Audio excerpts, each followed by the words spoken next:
주님의 이름으로 사랑하고 축복합니다. 오늘 함께 읽은 욥기 32장 1절에서 24절의 말씀을 통해서 품격 있는 신앙을 바라며 라는 말씀의 제목으로 하나님의 말씀을 증거하도록 하겠습니다. 우리가 종종 이렇게 사이가 안 좋은 그런 사람들, 가문들을 봅니다. 근데 정말 중요한 거는 왜 사이가 안 좋은지, 왜 싸우는지를 몰라요. 우리가 잘 아는 로미오와 줄리엣, 셰익스피어의 그 작품을 보면은 두 젊은 남녀가 사랑을 하는 사랑 이야기일까요? 예, 어떤 교수님은 사랑 이야기가 아니라고 합니다. 증오, 미움. 그런데 거기서도 왜 싸우는지를 몰라요. 몬테규 가문과 캐틀렉 가문이 왜 서로를 미워하는지 모르고 있다는 거죠. 원인을 몰라요.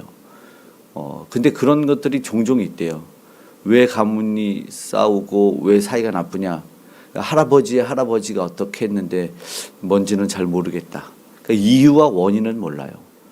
이유와 원인을 모르고 싸우고 다투다 보면 그러면 결국 사랑의 결실이 맺어져서 아름다운 자녀와 후손들이 나올 수 없다. 오늘 어쩌면 저들이 보지 못하는 것이 있어요. 사랑도 못 보고 또 고개를 들어 하늘을 봐야 되는데 하늘을 보지 못합니다. 이럴 때 중재자가 빨리 왔으면 하는 마음이 있어요.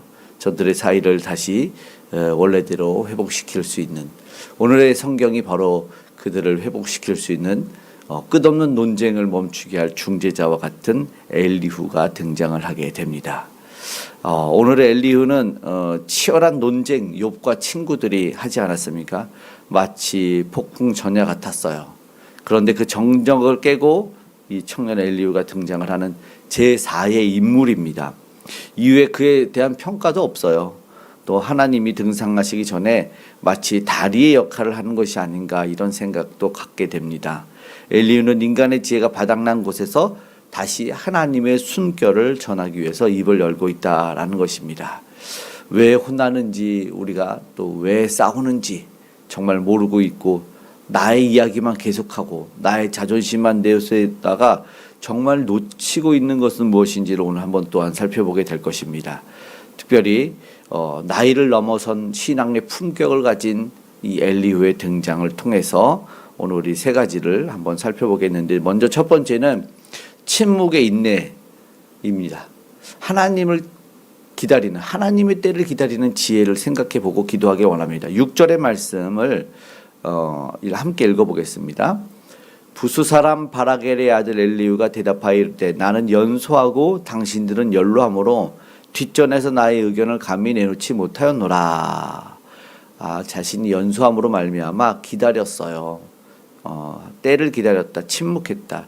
세 번역으로는 망설였다라고 말하고 있는데, 논쟁이 욥과 친구들이 계속되는 동안 감히 끼어들지 않았다라는 건데, 그랬는데 다시 늦게 등장을 합니다. 그래서 자신이 연소했기 때문에 연장자들의 연륜을 존중했다, 기다렸다라는 겁니다. 우리들의 모습도 여기서 한번 생각해 볼 수 있는데, 우리는 할 말이 많으면 참지 못합니다. 상대의 말이 끝나기 전에 치고 들어가서 반박하는 말을 하지 않습니까? 간혹 매스컴을 통해서 정치인들이나 어떤 대표들이 그런 모습들을 보여주잖아요. 소리치고 다투고 자기 의견만 막 그냥 내세우고 소리 지르는, 그러면 신뢰도 안 되고 그 사람들이 이제 그런 모습들을 다시 보고 싶지 않은 그런 생각을 많이 했습니다. 근데 엘리후는 이 기다림이 예의라고 얘기를 하고 또 지혜였던 것을 오늘 우리에게 알려주고 있습니다. 무슨 말인지 알죠? 들음이죠. 하나님의 때를 위해서 기도하는 우리가 됐으면 좋겠습니다. 하나님의 음성이 들릴 때까지 잠시 멈추는 겁니다. 때로는 상대가 계속 자기 얘기만 하면은 분도 나고 또 억울함도 있겠지만 그 침묵이 어쩌면 우리를 만들어가는 훈련일 때가 있지 않을까요? 오늘도 말하기 전에 기도할 수 있는 그런 인내가 있는 기다림의 지혜가 있기를 축복합니다. 그리고 두 번째는 영적인 분별력입니다. 나이가 아니라 성령의 감동이 있어야 된다. 이거 참 신앙이 바로 영성에서 나오지 않습니까? 엘리후는 8절과 9절에서 이런 선언을 하는데요. 우리 함께 8절 9절 읽어보겠습니다. 그러나 사람의 속에는 영이 있고 전능자의 숨결이 사람에게 깨달음을 주시나니 어른이라고 지혜롭거나 노인이라고 정의를 깨닫는 것이 아니니라. 지혜는 세월이 지나면 자동 정립되는 게 아닙니다. 어린아이만도 못한 어른도 있고 또 어른보다 나은 어린아이도 있는 것이죠. 그렇게 볼 때 지혜와 영성은 하나님이 주시는 어쩌면 선물이다라는 것이죠. 욥의 친구들은 자신들의 원래에서 전통과 지식과 경험 이런 걸 내세워서 욥을 정죄했습니다. 그런데 엘리후는 인간의 경험보다 위에 있는 전능자 하나님의 영, 그 숨결을 의지해야 한다라고 말을 하고 있습니다. 8절에. 그래서 오늘 우리도 그랬으면 좋겠습니다. 우리가 의지해야 할 것은 나의 과거의 경험, 상식, 일반적인 이야기가 아니라 성령께서 주시는 깨달음이어야 된다라는 것입니다. 그래서 오늘 우리도 주님 내 경험의 눈을 닫고 성령의 조명을 허락해 달라고 기도했으면 좋겠습니다. 아멘. 세 번째, 참된 중보자의 열정입니다. 사람의 낯을 보지 않아야 됩니다.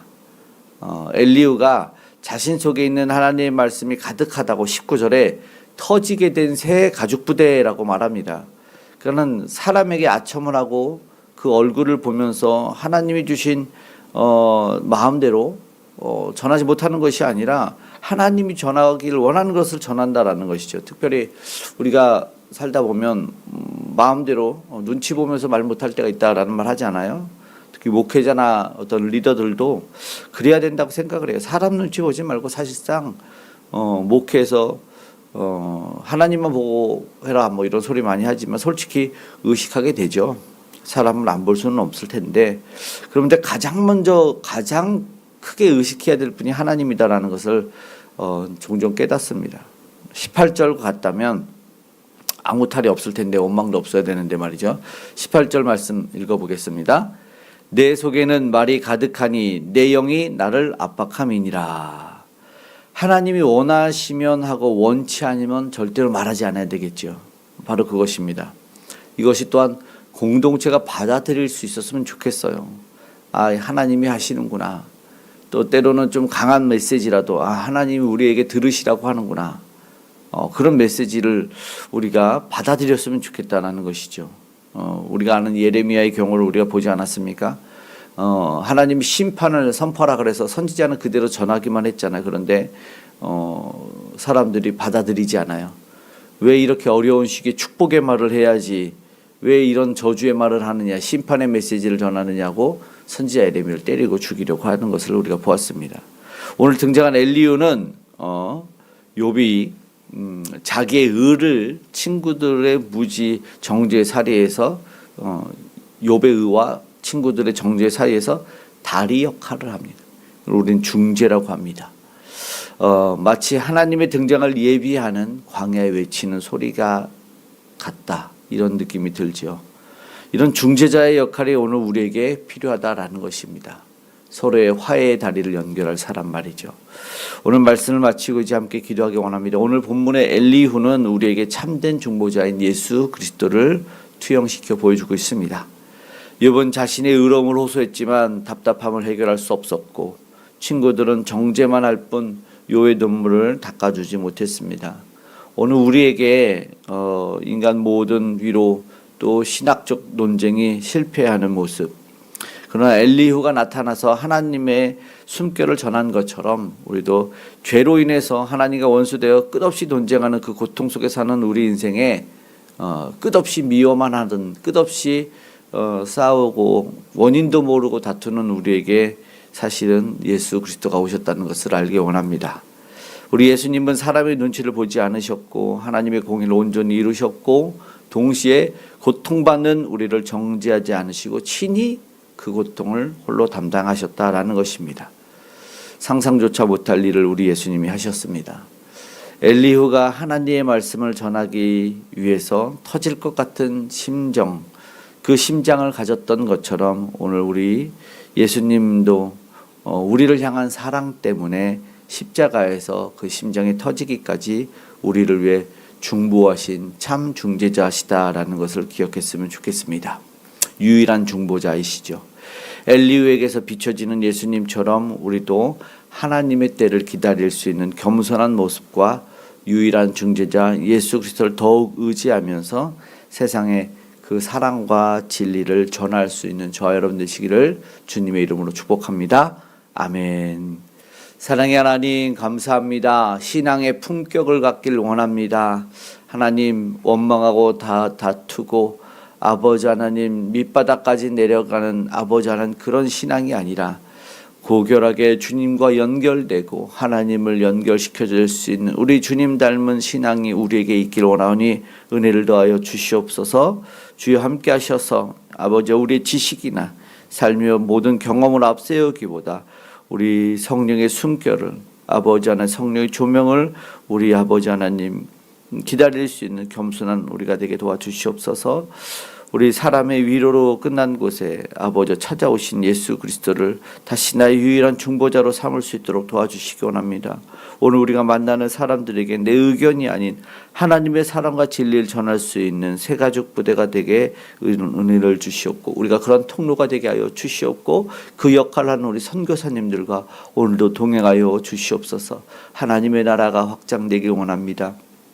우리 주님의 통치가 임하길 원합니다. 이제 세계 곳곳에 미움, 다투, 원망이 아버지 전쟁과 기근과 테러가 멈추길 원합니다. 주여 은혜를 베풀어 주시옵고 모든 위정자들이 하나님을 경외할 수 있게 하여 주시길 원합니다.